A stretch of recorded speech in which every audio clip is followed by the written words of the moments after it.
looking at the food, but I'm really excited to introduce you to my last guest for the day, Justin Gast from Oregon DEQ. So I'm going to let Justin introduce himself. He's got an amazing resume behind him. So yeah, over to you, Justin. Perfect. Thank you, Sarah. I really don't need the mic. I yell pretty loud, but just a quick background on who I am for folks who don't know me. I'm with the Oregon Department of Environmental Quality, not new to this industry. Actually, I was working at Resource Recycling years ago when we thought about doing conferences, and Dylan and I were on staff together, so it's great to see what this conference has become over the years.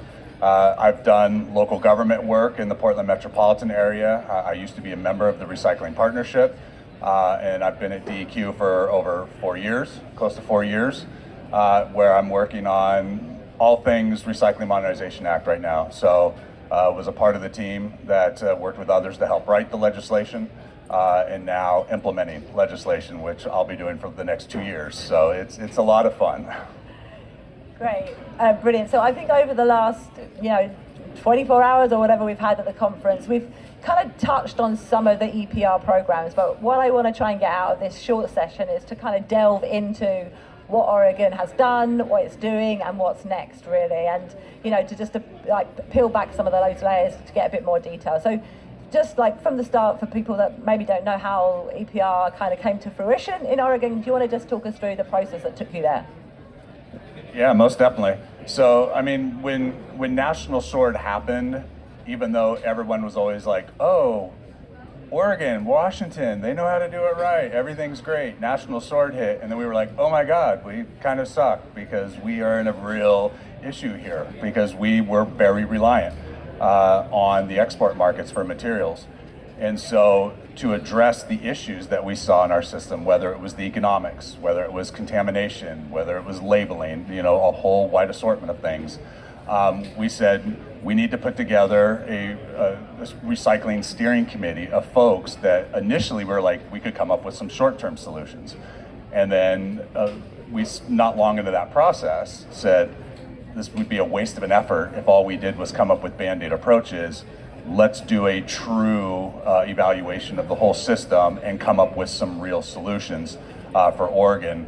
So as it was talked about in an earlier session by Amy Roth, we, for a 2-year period with 16 stakeholders, some of which are here at the conference, we had over 100 meetings in a 2-year period, and we came up with what was a consensus proposal that was put together by haulers, our local governments, everybody that was at that table.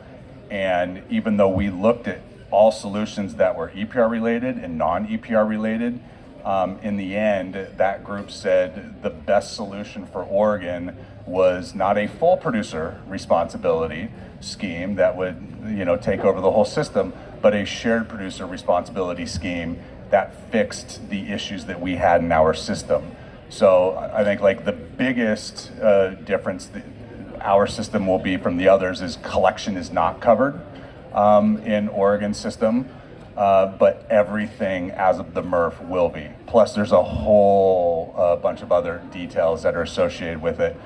But also with ours is I believe we were the first state that really took a deep focus into equity with the system, because we wanted to ensure equitable access, to ensure that we weren't just making this program for the rural cities or the urban cities, but we were also addressing the rural issues.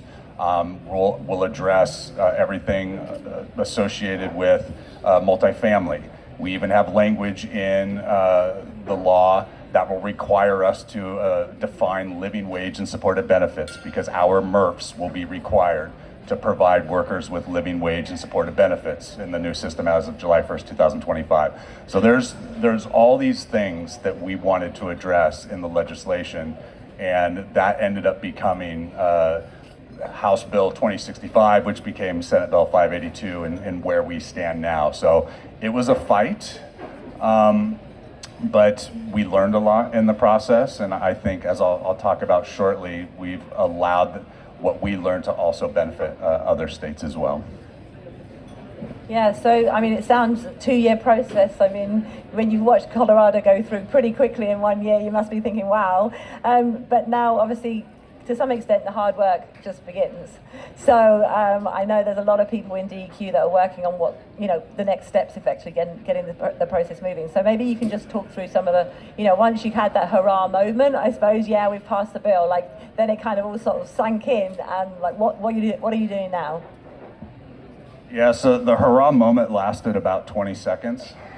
And then we realized that we had a lot of work to do. So what DEQ is doing, the first effort that went underway was our Truth and Labeling Task Force. The Truth and Labeling Task Force, which was chaired by Dylan DeThomas with the Recycling Partnership. That led to a recommendation that everything that comes out of that final report, all those recommendations, in order to actually come to fruition in Oregon, will have to happen through legislation. So that is something that's going to happen down the road in Oregon. Could potentially be next year. We don't know yet. So everything that came out of that truth and labeling work will have to become legislation to become part of the program. But we are in the first rulemaking period of 2 over the next 2 years.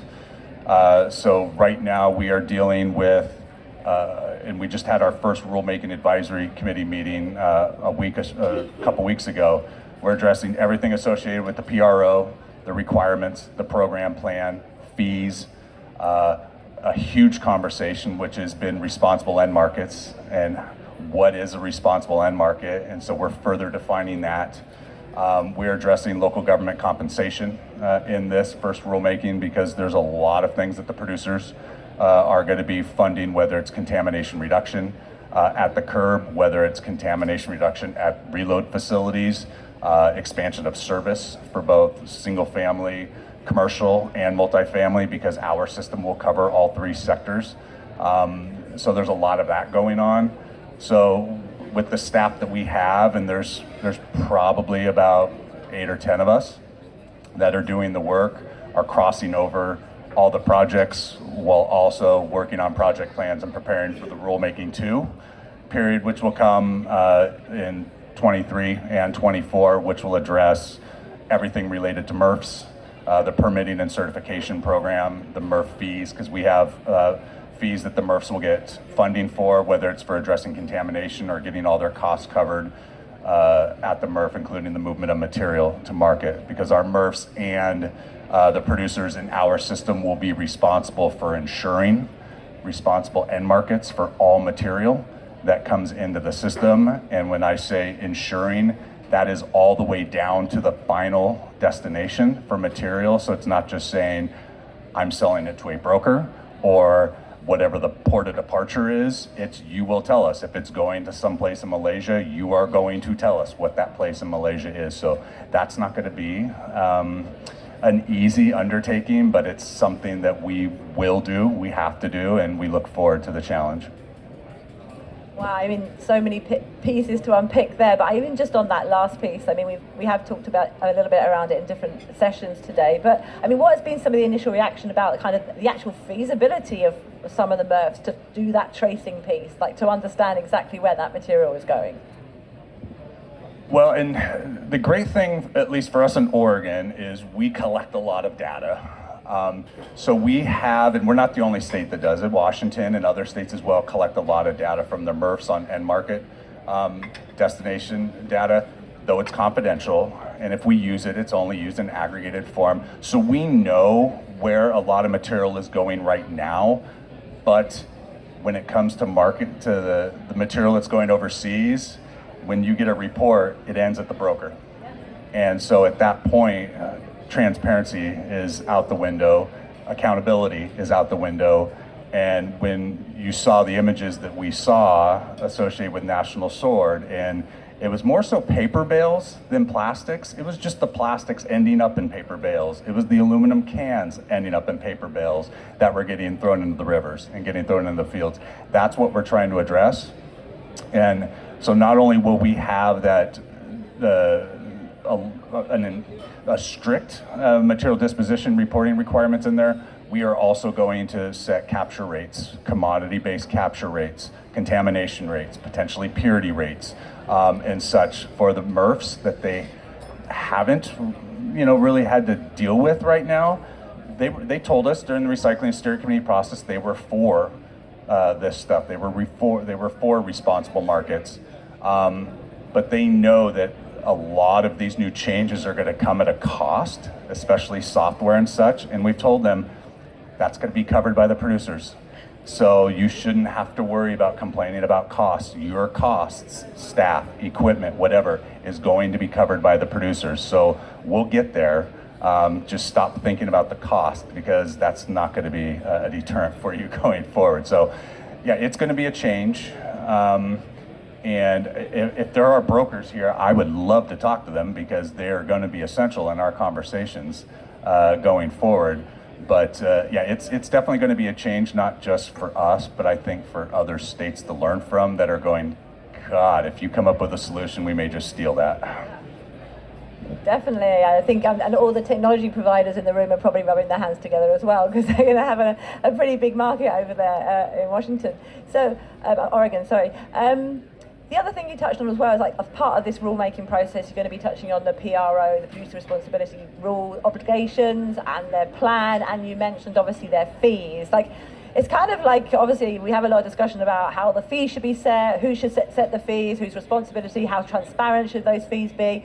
We mentioned eco-modulation, which is kind of separate to producer fees. So how are you thinking about that? How is Oregon thinking about that? And also how I know the discussions are very early on, but how are you kind of positioning some of that discussion?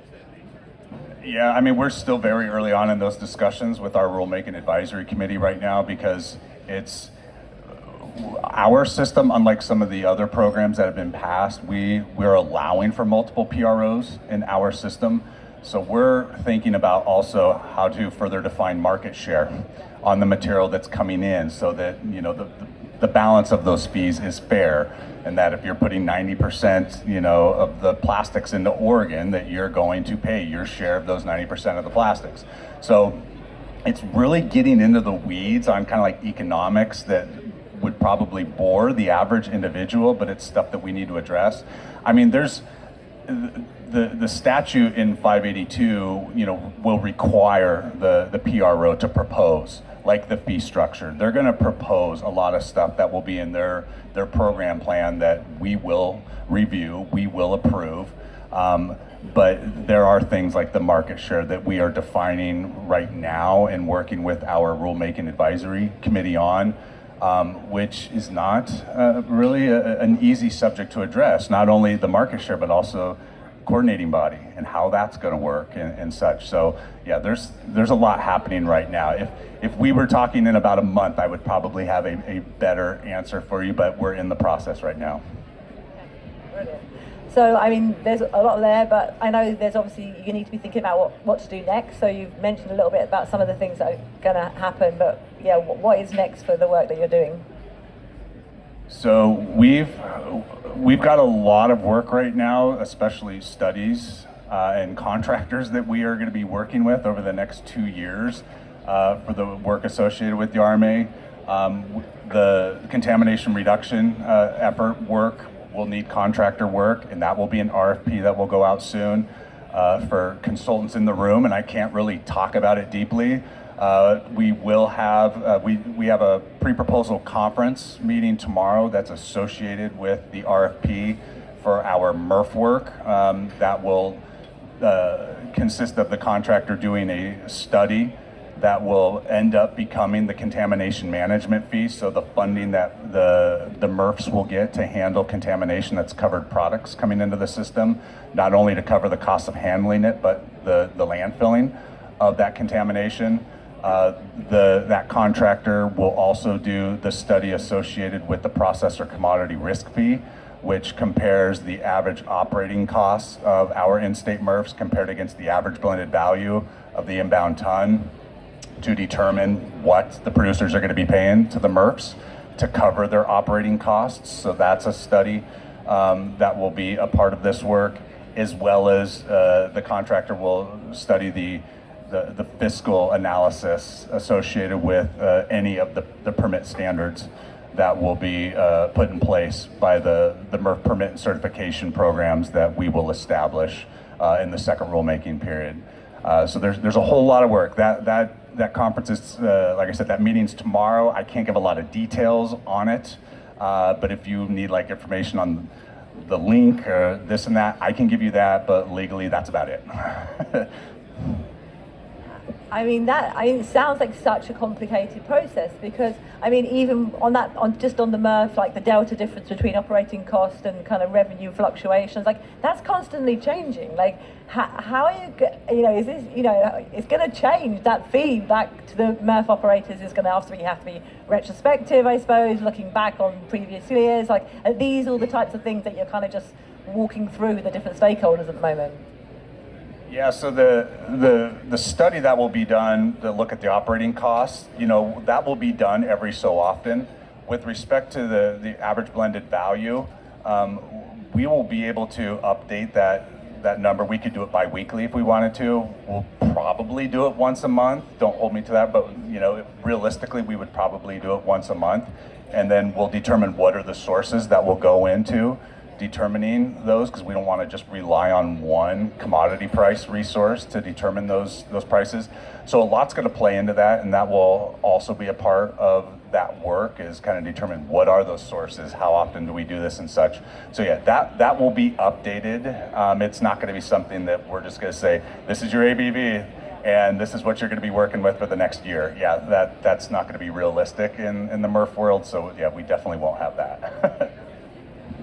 So, I mean, you touched on, we haven't got too much time, but you touched on how many people DEQ have working on this, how is all that being funded? So, the great part about the RMA is we got a budget to hire 12 people associated with the law. Some of those folks have already been hired. We still have some positions to fill in the current biennium. And then we will hire additional people in the 23-25 biennium. For the work that we are doing right now, the staff that we have hired right now, we are paying for that through existing tipping fee funding that we have. But the great thing is we are tracking every bit of work we are doing, the staff we are hiring, and it's all going to a code that will then go back to the PRO, and the PROs will reimburse us for all the costs that we endured to get us to where we need to go. So yeah, we're lucky that we have the funding to be able to do that in Oregon. I don't know about the other states if they'll have that same luxury, but to be able to ensure that we have funding to do the studies, to ensure we get the fees right, that we get the amount of people that we need to roll this out correctly has been very nice. Yeah, and I'm sure the producers appreciate that as well, because the better work that you can do and have better funding at the front to get some of those studies done, the more it's going to help them further down the line with some of that data and next steps and things. Okay, just so I have like one last question, then we'll definitely take it to the audience, because I'm sure there'll be lots of questions. But as we see more states passing this EPR, you're effectively paving the way. You're doing pretty much a lot of the hard work. Thank you, Oregon. And how are you kind of working with other states, helping to inform what the next steps on those processes there? Have you got yourself a little working group, a WhatsApp group? I don't know. How are you transferring some of this good practice? Very, very early on when we started talking about EPR in Oregon as a possibility, we had a lot of conversations. We had conversations with Maine, Vermont, California, Colorado, Washington, and so forth. And when it became legislation and we were pushing it, we had a lot of conversations with Sarah and Elena in Maine, so we were on the same page. I'm working with the folks in Washington to get them over the hump next year, and we've been working on that. So there's been a lot of collaboration. We've had conversations in Oregon when Colorado was going through the process, and we have conversations now with California, not only on what the legislation was, but how is this also going to impact Oregon, and where's their harmonization on this. So we're working on all that stuff right now. So because when we created the RMA, we didn't set out to create the template legislation that everybody was going to be able to use. It was a hybrid approach that we said was going to fix Oregon's system in the manner that we did it. and it would make our system more resilient going forward, especially if the next global disruption is to unfortunately occur. But we also said we knew there were components of the RMA that other states could consider and push, like the equity portion is something that all states should look at and consider in their system, especially around environmental justice, MRF worker environments and such. So even if a state going forward is considering this and they can't use half or more what's in Oregon's bill, we still think there are things that they can pull from. And if anybody's interested in talking about those, we'd be more than happy to set up those conversations and help however we can. No matter how busy we are, we'll still help however we can. You probably wish you didn't say that, but anyway, over to the audience. Who wants to ask a question? Anyone? Okay. Thanks. I'm Maggie Clark from the Manhattan Solid Waste Advisory Board, and the two things that I often don't see in these EPR bills is how is it going to be mandated, required that there be waste prevention and reuse and a goodly amount of it. And the other is how is it going to be that you increase participation rates so that you're heading towards 100%? So the waste prevention part, I'm glad that you bring that up because we actually have a section in the RMA that will require the producers to set aside funding to establish a waste prevention and reuse fund, grant fund, that will be used to essentially kind of eliminate some of the more single-use covered products in the system. So whatever efforts that could be in Oregon that could help to potentially eliminate those covered products, those are the kinds of things that will be funded. And so that's in addition to a grant fund that we already have in Oregon. So that is something new. So more to come on that. I mean, with everything else in the system, I mean, there could be eco-modulation will help for us. It'll impact design of packaging into the system. Regarding your participation question, for us in Oregon, we don't operate like opt-in systems in Oregon with our curbside programs. If it's subscription and you get it. So participation isn't really an issue for us in Oregon. I mean, we do have some smaller communities that we need to be brought on board.